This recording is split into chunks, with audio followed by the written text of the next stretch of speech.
நான் பெத்த பிள்ளைகளை மட்டும் நேசிக்கிறவன் மனுஷன். பாகுபாடு இல்லாம எல்லா மக்களையும் நேசிக்கிறவர்களும் கடவுள்.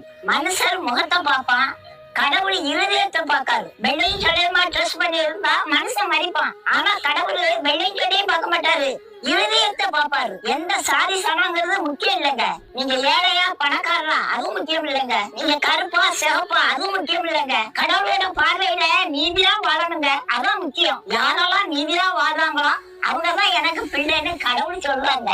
சிலர் உடுப்பு வெள்ளை வெள்ளைன்னு இருக்கும், ஆனா அவங்க மனசெல்லாம் பாவ கரையா இருக்கும். அப்படிப்பட்டவங்களை என் பிள்ளைன்னு சொல்றதுக்கு கடவுளே வேதனைப்படுறாரு. நீதியா வாழ்றது நீங்க வாங்க கடவுளோட பிள்ளை. கடவுள் உங்க மேல அன்பா இருக்காருங்க. கடவுள் உங்க மேல வச்சிருக்க அன்பு சாதாரணமானது இல்லைங்க, உங்களுக்காக உயிரே கொடுத்திருக்காருங்க. இதை விட பெரிய அன்பு உலகத்துல எதுவுமே இல்லைங்க. நீங்க யாரா இருந்தாலும் சரி, எந்த சாதி ஜனமா இருந்தாலும் சரி, கடவுளுக்கு பயந்து நீதியா மட்டும் வாழ்ந்துருங்க. அவங்க இல்லப்பா